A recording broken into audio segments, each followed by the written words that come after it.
제주지사 재선에 도전하는 원희룡 예비후보가 제주 제2공항 건설에 반대하는 주민에게 폭행당하는 사건이 발생했습니다. 김모 씨가 단상 위로 올라가서 원 예비후보에게 계란을 던지고 주먹으로 얼굴과 팔을 폭행했습니다. 예, 오늘 첫 순서는 제주지사 재선에 도전하는 분이죠. 원희룡 예비후보를 만나봅니다. 그제 사건이 하나 있었어요. 후보자 간 토론회 자리에 참석을 했다가 갑자기 난입한 한 시민에게 계란을 맞고 또 얼굴을 가격당했습니다. 이 가해자 알고 보니까 제2공항 건설에 반대해서 단식 농성을 하던 주민으로 밝혀졌는데요. 지사 후보이기 전에 이 사업을 추진했던 제주지사로서 설명이 좀 필요해 보입니다. 만나보죠. 원희룡 제주지사 예비후보입니다. 원 후보님 안녕하세요. 예, 안녕하세요. 일단 몸은 좀 어떠세요? 진찰을 받아보니까 예. 가벼운 타박상 정도라고 그래서요. 어제 오전에 바로 퇴원을 했습니다. 그러셨어요. 그러니까 뭐 몸도 몸이지만 사실은 이제 마음으로 놀란 게 더 크실 것 같아요. 저 자신은 그 충격보다도 이런 상황까지 올 수밖에 없었던 예. 그동안의 어떤 그 갈등 과정에 대한 그러한 자책과 또 앞으로 이런 이 도민들의 이 반대 의견과 갈등을 어떻게 풀어나가야 되는가라는 것 때문에 예. 좀 마음이 무거웠고요. 제 주변에서는 우선 이 가족들이 특히 제 철없는 딸들이 너무 놀래가지고요. 그 부분을 추스리느라고 조금 어려움이 있었습니다. 사실은 이제 뭐 폭행 사건도 사건이지만 그 사건이 있던 날 밤이었죠. 어느 후보님 딸이 아버지 SNS 계정으로 글을 하나 올린 게 화제가 됐어요. 반대하고 비방하십시오. 좋습니다. 하지만 제발 아버지 몸만 건드리지 말아달라. 계란 던져도 된다. 하지만 때리지는 말아달라. 아빠가 호상당하셔야 된다. 이거 호상이란 말까지 해가지고 굉장히 격정적으로 글을 올렸더라고요. 이게 화제가 좀 많이 됐습니다. 우리 아마 딸이 저랑 같이 있었던 게 아니고 이제 혼자 이제 학교를 다니고 있었기 때문에 서울에 사는 거죠, 학교 다니는 거. 네네. 예. 뒤늦게 그 소식을 단편적으로만 듣고 조금 놀래가지고 아마 그렇게 충동적으로 글을 올린 게 아닌가 싶은데요. 아무튼 본인이 사과 글을 올리고요. 지금은 많이 좀 반성을 하고 있습니다. 대학생인 거죠, 지금? 네네. 대학생. 우리도 다 누군가의 자식인데 그 마음이 왜 이해가 안 가겠습니까? 예. 그래도 표현은 정치인의 가족이 아니라고 모르겠지만 정치인의 가족으로서 운명적으로 짊어져야 되는 짐이죠. 그런 점에서는 저는 딸에게는 미안하고요. 또 이 철없는 딸의 처신을 사전에 미리 제대로 챙기지 못한 점에 대해서 아버지로서 우리 국민들에게 정말 마음 상하게 한 점에 대해서 죄송하다는 말씀을 드립니다. 울진 않았나 모르겠어요. 아직 어려가지고 대학생이니까. 많이 울고 그래도 지금은 이제 그래서 제가 그랬어요. 내 탓이요 하는 마음 그리고 오죽했으면 상대방이 그렇겠는가.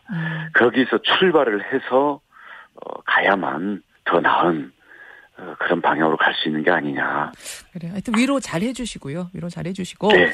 다만 그 폭행을 저지른 시민 그 사연도 좀 알고 싶어요. 일단 어떤 배후라든지 정치적인 이유라든지 그런 건 없는 걸로 조사가 된 겁니까?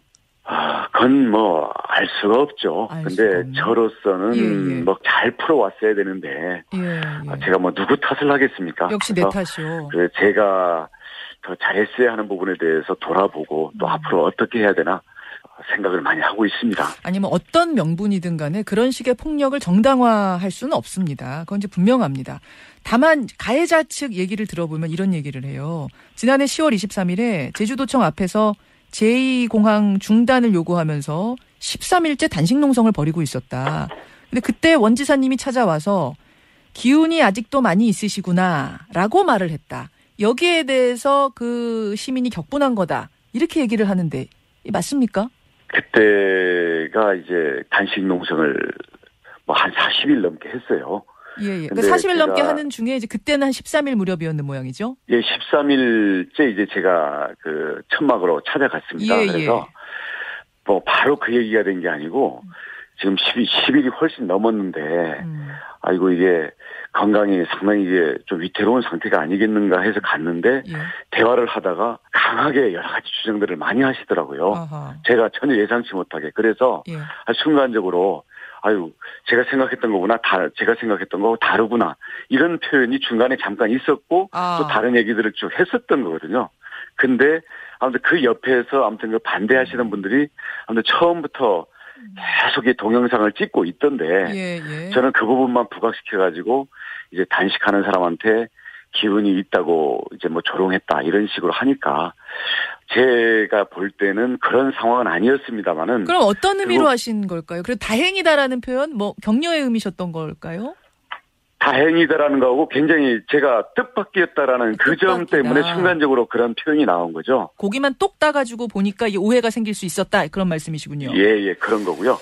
제가 일부러 그 진짜 단식하는 분의 그 텐트에 건강이 걱정돼서 찾아간 입장에서 제가 무슨 조롱을 하고 그렇게 비아냥을 대고 할 일이 있겠습니까? 그건 상황을 보시면 전혀 그럴 상황이 아니라는 것은 조금만 종합적으로 보시면 이해가 가능하시리라고 봅니다. 종합적으로 좀 봐달라. 네네. 예, 알겠습니다. 어쨌든 이제 뭐 그 말을 하는 사람과 받아들이는 사람이 이게 정 다를 수 있는 상황이었기 때문에 굶고 있는 사람 입장에서는 그 말이 또 이게 날 비웃는 거야 뭐 이렇게 또 들렸을 수도 있는 거니까 이건 굉장히 오해 살 수 있는 상황이었던 것만은 분명한 것 같습니다. 당시에도 사과를 했었고 지금도 제가 죄송하게 생각합니다. 예, 그렇다고 해서 또 앙금 때문에 토론회 자리에 찾아가서 계란 투척한 이 폭행도 역시 정당화할 수는 없습니다. 근데 도대체 왜 그럼 이런 갈등이 생겼는가 그게 중요할 텐데 보니까 제주 제2공항 건설 문제예요. 제주시에 제주국제공항이 있죠. 우리가 이용하는. 근데 그거 말고 서귀포 지역에다가 제2공항을 짓는 문제. 여기에 대해서 그 시민은 적극 반대를 하는 분이었고 원 후보님은 찬성하는 입장이고 지금 그게 갈린 거죠? 이 제2공항의 그동안의 추진 과정은 사실은 길게는 수십 년의 역사가 있고요. 예. 제가 핵심만 말씀드리면은 제2공항은 원희룡 도지사가 갑자기 추진한 사업이 아니라 20년 이상 도민들의 요구 사항이었고요. 역대 도지사, 역대 국회의원들의 모두가 공약 사업으로 내걸었던 그런 사업입니다. 그러니까 반대하는 시민도 물론 있지만 찬성하시는 분들도 많은 사업이다 이런 말씀이세요? 도민들의 수건 사업으로 시작된 거고요. 사업으로. 그리고 이것은 도지사가 추진하는 사업이 아니라 국토교통부, 중앙정부가 국책사업으로 추진하는 것입니다. 대신 구체적으로 입지가 어디냐 이게 문제인데요. 그렇죠. 그 과정에서 왜 사전에 지금 그 온평리 성산 지역에 주민 동의를 안 받았느냐. 결국 이게 핵심적인 쟁점인데요. 구체적인 입지에 대해서는 당시 부동산 투기 이런 문제 때문에 토지거래 허가 지역으로 사실은 입지 자체는 전격적으로 발표를 한 거거든요. 그러니까 전격 발표, 소통의 과정이 없었다는 것도 물론 문제지만 그것보다도 제주공항하고 서귀포시 지금 입지로 결정된 곳하고는 1시간밖에 안 걸리는데 굳이 공항이 필요하냐 이렇게 얘기하시는 쪽이 계시고 또 한쪽에서는 거기는 환경훼손 문제가 심각하다. 신공항이 거기다 건설되면 인근의 오름이 훼손될 수 있다. 이 환경 문제를 지적하는 분들이 계시더라고요. 어떻습니까? 네, 그런 내용들이 이미 이게 수년 전부터 계속 논의가 돼 왔던 거고요. 계속됐죠. 그런 각각의 방안과 문제점들에 대해서 이 국토부의 타당성 조사에서 내용이 들어 있습니다. 그러니까 이게 제주지사의 맘대로 어떻게 할 수 있는 차원의 문제가 아니란 말씀이신 거죠? 제주도지사는 그게 이렇게 돼야 된다, 저렇게 해야 된다 이래서 단 한 줄도 저희가 개입한 게 없습니다. 한 줄도 개입한 게 없다. 지금 보면은 이 제2공항 역시 개발 문제 아니겠습니까? 사실 원지사의 4년을 논할 때도 늘 이 제주도 개발에 대한 얘기가 나옵니다. 사실 중국의 대규모 개발 자금이 이게 무분별하게 침투한 거는 이미 원지사 이전부터죠. 우금민 지사 때도 그랬어요. 지금 돌이켜보면은 너무 열어줬어요. 막 들어와서 그때부터 난개발을 했죠. 그래서 원희룡 지사가 취임한 후에 나는 전면적으로 들여다보고 기준을 재정립하겠다라고 말씀을 하셨는데 4년 돌아보면 과연 잘 됐는가? 정말로 난개발이 멈춰섰는가? 뭐 이런 문제 제기들이 있더라고요. 어떻게 보십니까? 이 점에 대해서만은 정말 국민들께서 오해하시는 분들 계시면은 정확히 진실을 알아주셨으면 합니다. 이 제주도의 중국 자본과 난개발이 본격적인 신호탄은 2010년 특히 투자 영주권 제도였습니다. 당시에 중국의 대규모 자본을 끌어와서 예. 제주의 중산 간의 대규모 사업을 촉발을 시켰던 것이 전임 도정인 뭐 이름을 거론해서 죄송합니다마는 우금민 제주도지사 시절 그렇죠. 그리고 당시에 도의회 의장을 했던 현재 민주당 문대림 예비 후보입니다. 그리고 그런 것들이 예. 제주도에 산불이 나듯이 진행이 됐고요. 제가 취임했던 2014년 7월에는 예. 그 산불을 끄는 그런 과정이었습니다. 제가 단언을 하건대 제가 취임한 이후에 중국 자본을 통한 대규모 부동산 개발 사업이 신규로 허가된 것은 예. 단 한 건도 없습니다. 한 건도 없다. 그치, 들으면서 네. 두 가지 질문이 떠오르는데 하나는 녹색당의 고은영 후보가 제기한 부분이에요. 드림타워 허가 이거 네. 뭐 이미 허가가 나 있었어요. 전면 재검토 백지화할 것처럼 하더니 그냥 층을 낮추는 정도로 허가를 해주더라. 또 신화역사공원의 카지노 이전을 허가해줬다든지 이런 거는 문제가 심각하다라고 지적을 하시던데요. 제가 당선된 이후에 예. 그 전임 지사님한테 예. 그 허가 여부를 차기 도정으로 넘겨달라라고 요구를 했는데 이게 임기 10며칠 일인가를 남겨놓고 56총으로 전격적으로 허가를 해버립니다. 허가를 해버리고 그만둔 거군요. 우금민 지사가. 네네. 그 내막이 과연 무엇인지 지금도 저는 이해가 안 되는데요. 이미 허가를 다 해버린 상태에서 제가 할 수 있는 것은 허가된 이 내에서 그 내용을 통제를 할 수밖에 없었던 거죠. 알겠습니다. 또 한 가지는 지금 그 당시 그러니까 우금민 지사 시절에 도의회 의장을 지냈던 사람이 문대림 후보다. 같이 호흡을 맞췄다. 지금 이렇게 말씀하셨어요? 2010년부터 2012년까지 도의회 의장으로서 호흡을 맞췄고요. 예. 당시에 문대림 의장과 우금민 지사의 투자 유치 및 개발 정책에 대해서는 조그마한 이견이나 문제 제기도 없었습니다. 자, 그 부분에 대해서는 네. 지금 뭐 우리가 다 문 후보 없이 얘기할 수는 없으니까 한번 문 후보와 네. 원 후보의 토론 자리를 좀 마련을 해봐야 되겠네요. 그러면 더 좋습니다. 그런 기회를 만들어 주십시오. 그분하고 같이 한번 얘기 나누시는 걸로 그 부분은 두기로 하고, 여하튼 뭐 지금 시간상 일단 요 정도까지 사건, 이번 폭행 사건 중심으로 말씀을 나눴고요.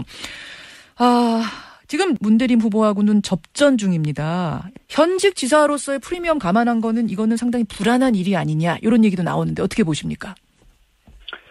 지금 전국적으로 보면 민주당 후보가 뭐 무소속이든 야당이든 접전을 펼치고 있는 것이 대구 경북 빼고는 제주도가 유일합니다. 그리고 여론이라는 것, 민심이라는 건 늘 움직이는 거거든요. 저는 도덕성과 그동안 제가 잘못된 점들에 대해서는 겸허하게 임할 것이고요. 도민들의 선택을 기다리겠습니다. 예, 오늘 여기까지 일단 말씀을 듣도록 하고 아까 제가 제안드렸던 원 후보와 문 후보 간의 토론회 저희가 전화 드리면 바로 나와주셔야 돼요. 저는 언제든지 응하겠습니다. 예, 고맙습니다. 네, 고맙습니다. 예, 제주도의 무소속으로 출마한 분이죠. 원희룡 제주지사, 원희룡 예비후보였습니다.